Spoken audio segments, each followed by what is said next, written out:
Doctor Zaheer عباس صاحب۔ جی، اللہ رب العالمین نے ارشاد فرمایا کلوا من طیبات ما رزقناکم حلالا طیبا،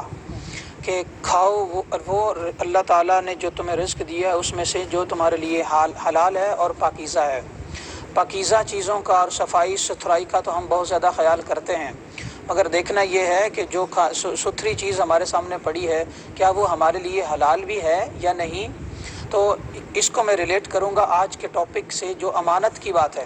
آقا صلی اللہ علیہ وآلہ وسلم نے ارشاد فرمایا کہ اذا آیات المنافق ثلاث،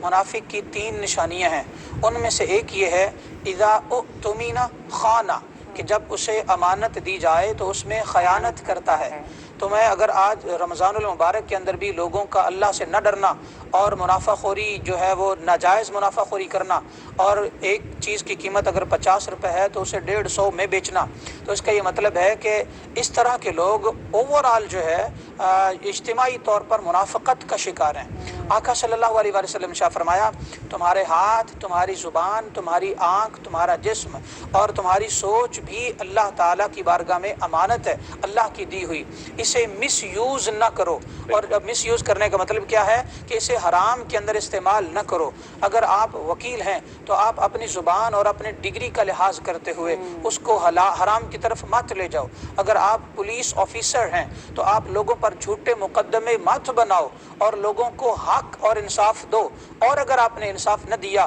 تو آپ اور آپ کی اولاد دنیا میں بھی اور آخرت میں بھی بھگتے گی۔ اسی طرح اگر آپ کوئی سیاسی لیڈر ہیں تو آپ کے پاس امانت ہے یہ کرسی، اور اگر آپ اس کے ساتھ انصاف نہیں کرتے تو آپ ملک اور اپنے عوام کو تباہی کی طرف لے کے جاتے ہو۔ تو اوورآل اگر دیکھا جائے تو معاشرہ منافقت کا شکار ہے۔ ہمیں ایک بار پھر سے اپنے ایمانوں کو تازہ کرتے ہوئے توبہ کرنے کی ضرورت ہے، ہمیں اللہ کی طرف رجوع کرنے کی ضرورت ہے، ہمیں صوفیاء کرام اور اولیاء کرام کی تعلیمات سے جڑ جانے کی ضرورت ہے۔ اور میں آپ کو بتاؤں کہ آج ہی کے زمانے میں اگر آپ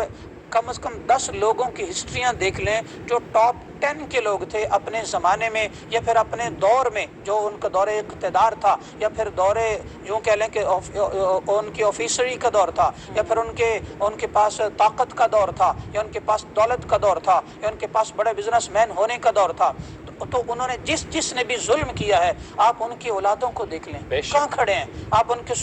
طبیعتوں کو دیکھ لیں جس کے لیے کیا تھا اولادیں تباہ ہو گئیں، بے راہ روی کا شکار ہو گئیں، گھر لٹ گئے، بیٹیوں کے مستقبل خراب ہو گئے، اور اپنی صحتیں ایسی ہو گئیں کہ ہاتھ سے گلاس پکڑ کر پانی بھی نہیں پی سکتے، اتنی زیادہ محتاجیاں ہو گئی ہیں۔ تو ہمیں اپنے انجام سے ڈرنے کی ضرورت ہے۔ آخری بات میں عرض کروں گا، ہم کامیاب جینا تو چاہتے ہیں مگر ہم کامیاب مرنا نہیں چاہتے۔ کاش ہم کامیاب جینے کے ساتھ ساتھ کامیاب مرنے کے لیے کوشش کریں۔ اگر کسی کی موت کامیاب ہو گئی تو اس کے جنازے میں ہزاروں نہیں لاکھوں کروڑوں لوگ آ جائیں گے، اور جس کا انجام کامیاب نہ ہوا اس کے جنازے میں 20 لوگ بھی نہیں ہوتے، اور یہی تو سب سے بڑی ذلت ہے۔ یہی سب سے بڑی